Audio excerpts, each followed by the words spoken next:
Hi, this is Joshua Bicalan from House Sulit PH under Bahay Expert, and currently we are going to have a house tour from an exclusive subdivision with a brand new or currently kakatapos lang na constructed unit or property dito sa Colinas Verdes. And if you're not yet subscribed to our channel, kindly hit that button para ma-notify po kayo kapag meron tayong mga bagong labas na videos dito sa ating YouTube channels.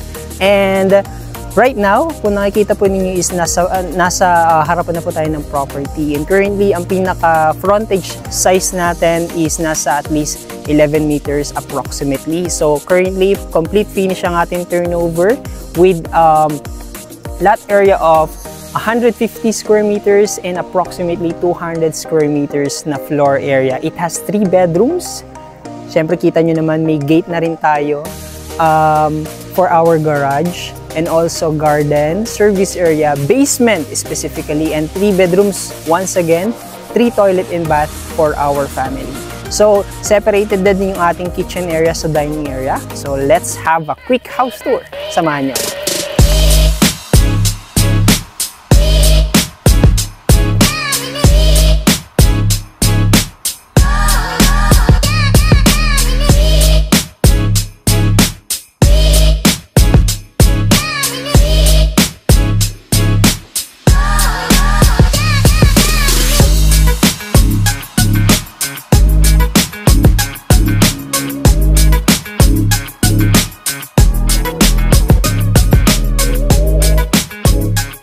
So currently, andito na tayo sa mismong frontage ng house. So mapapansin nyo is meron na tayong gated na car parking if ever na magustuhan nyo naman po ito. And currently, as I said, complete finish ang pinaka-turnover as is po yung makikita po ninyo is included po sa ating pong property. And also, na-forget ko rin, may balcony na rin tayo na napakahaba and the lightings na modern.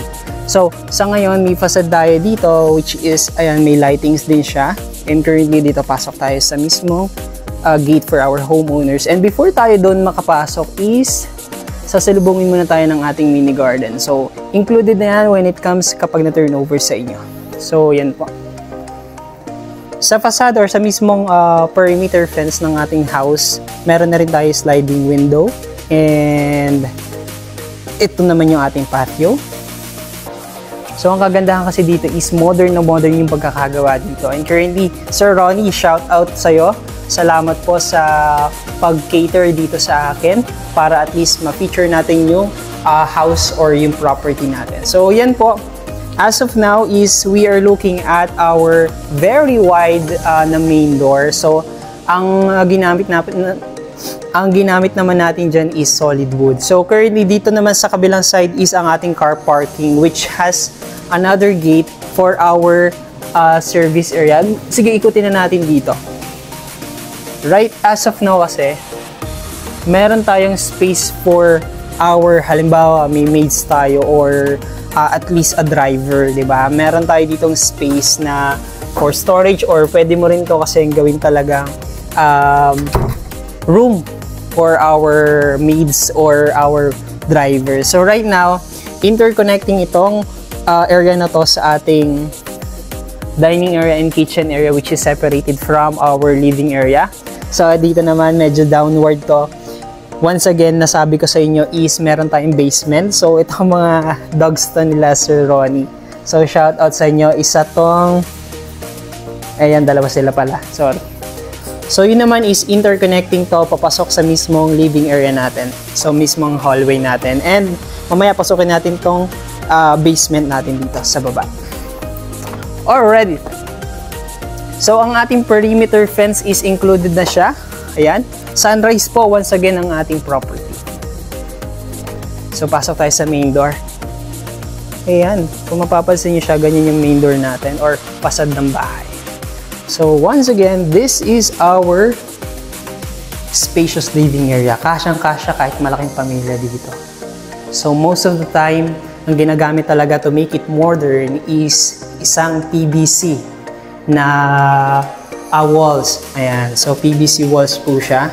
And syempre, kung sakaling gusto nyo naman maglagay dito ng sofa for your living area, napakalaking living area niyan, meron tayong touch ng inyong garden sa labas or view. Ayan. So, dito naman sa kabilang side is, ito yung pinakita ko kanina. So, yun yung mga dogs natin. And yan yung ating service area. Once again, may space po tayo dito. Pwede natin lagyan ng ating table, entertainment area or portion. Pwede natin lagyan ng television or whatsoever to make us entertain. And the lightings, modern na modern. So, ilaw pa lang is, panalong-panalo ka na. So, pwede nyo pala kaming kontakin for us to at least make some assistance from you. Available naman kami every day. Just call us to our phone number flash on the screen or to our Facebook page para at least makater namin kayo personally sa amin pong mga house tours na nasa video. So right now, anyway, going to this path or this portion, meron tayong additional accent of wall, PVC wall dito, which is going sa ating staircase and also ating first bath, toilet and bath. And complete fixture, yung ating tiles naman is nasa, yung mga tiles natin is from walls. Meron na rin tayo, and of course, meron na rin tayo sa flooring. So complete fixture, meron tayong sink, toilet bowl, syempre shower area, hindi mawawala yan. And of course, a socket or outlet for our heater.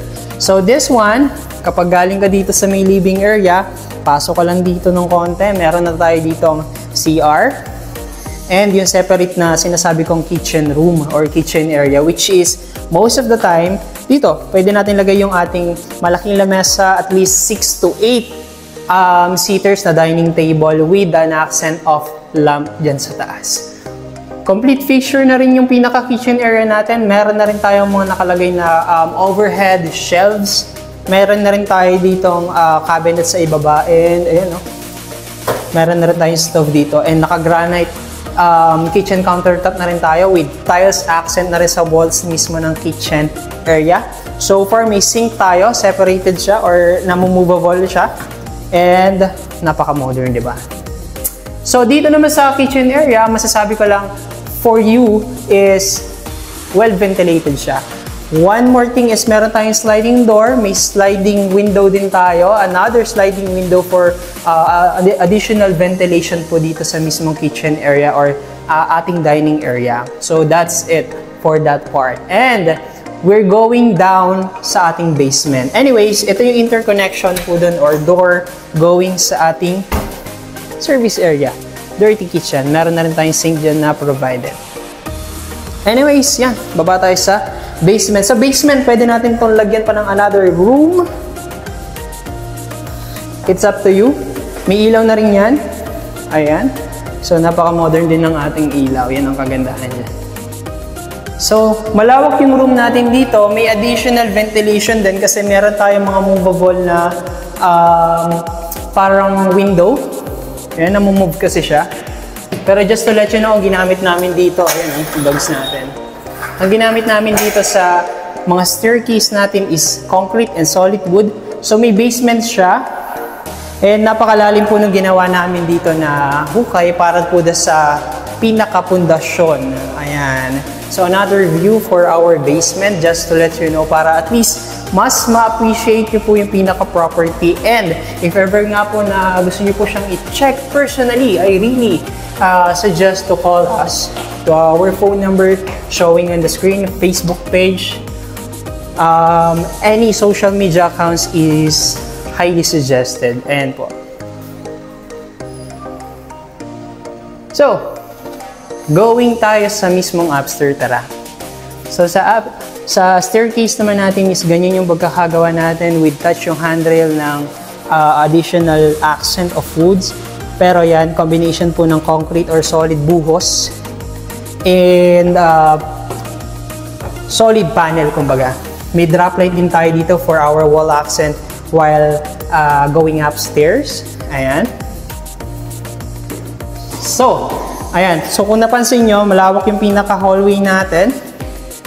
This one is going to our first and second bedroom and your CR with a touch of high ceiling, syempre. May chandelier din tayo dyan. This one naman is yung ating master bedroom with a touch of, syempre, balcony. So, yung balcony natin, later tignan natin. Anyway, this is our first bedroom. Okay. Yung first bedroom natin is ganyan siya kalawak. So, ikutin natin. With an ample sliding window for additional ventilation and at least giving a natural light, syempre, para at least makatipid naman tayo sa kuryente. Given, dito naman po, meron naman tayo ditong cabinets. Ayan, included na rin po siya when it comes sa turnover. Sa pintuan naman natin is solid wood pa rin, panel wood. And then another thing is meron na rin tayo dito mga complete sockets dyan. For some reason, kung gusto mo naman maglagay ng aircon dito, pwedeng split type or pinaka-window type na lang. Sa hallway, meron tayo ditong ilaw din. So, just to let you know, and then this is the second bedroom for you to see. Ayan. Sa first bedroom naman natin, second, may space tayo for our entertainment area. So, pwede lagyan ng TV, computer set, or whatsoever na makakatulong naman dito. Kung ano mang gusto nyong ilagay sa mismong bedroom natin. So, meron din tayong 2 windows dito. Meron na rin pala tayo each window na mga insect screen. So, para hindi pumasok yung mga, kahit bukas siya, hindi pumasok yung mga insekto. And then, at the same time, malawak din yung ating magiging, di ba? Cabinets dyan for you to see. Ayan, ganyan siya kalawak. So, kompletong-kompleto. And then, let's go sa ating master bedroom. Anyways, here it is. Ayan. Pasok tayo sa ating master bedroom. Yun, hindi siya di-push type na pintuan. Isa siyang sliding window. Ayan. So, this one, kung na-amaze ka, yan po yung ating toilet and bath. For us to maximize yung space, syempre pag ginaganon yung pinto, medyo nagkukonsumo ng space. The good thing about this type naman ng door is sliding door lang siya, di ba? And then, ito, pwede natin lagyan to ng television, and so, pwede rin tayo maglagay ng computer table kung into gaming tayo. And dito naman yung ating magiging toilet and bath sa ating master bedroom. So, complete picture with a touch of PVC panel. Ayan. Wooden type na panel siya. Pero PVC siya, ha? With accent din sa walls mismo ng magiging sink natin. Separated naman yung pinaka toilet and bowl. And that is the modern shower area or shower fixture dito naman sa ating toilet and bath sa mismong master bedroom. Siyempre, may malawak din tayo na ventilation for this one.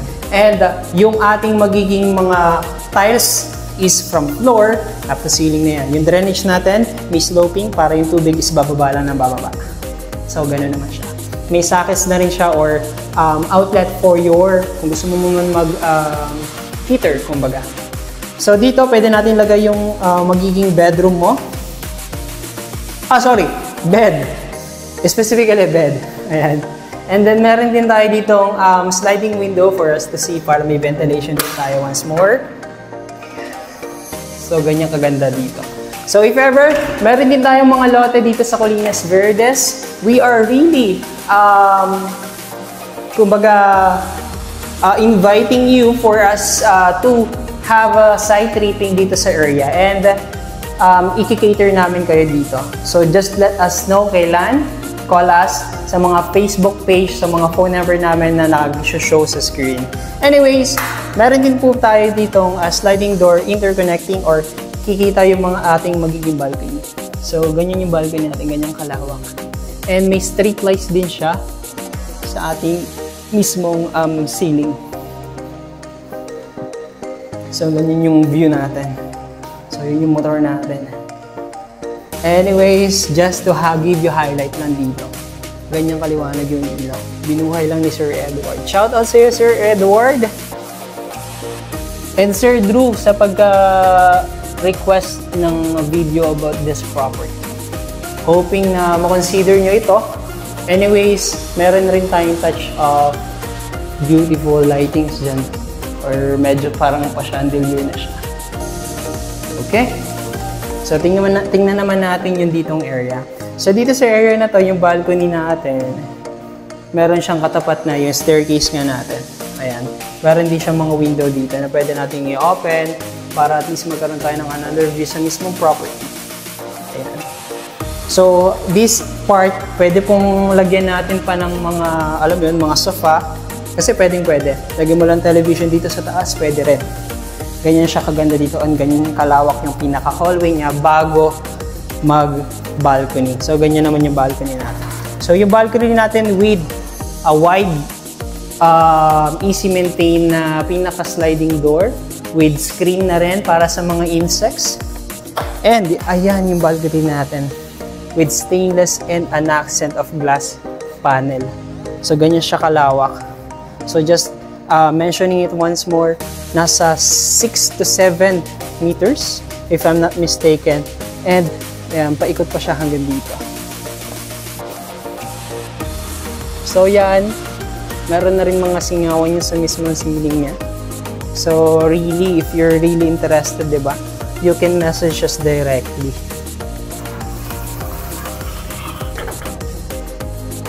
And so, if you are interested for this property located at Colinas Verdes, one of the exclusive subdivision along Quirino Highway in San Jose del Monte, Bulacan, our total contract price for this property is 13.5 million. So currently, we are accepting for cash basis only. But if ever that you are really interested, well, contact us for negotiating about the installment terms for this property. And kindly follow us, of course, to our social media accounts showing on your screen. We are open for TikTok, YouTube, of course, Facebook. We are ready for transitioning to another social media accounts like Instagram. So please wait for that. And of course, this is Joshua once again from House Sulit PH under Bahay Expert, your real estate salesperson.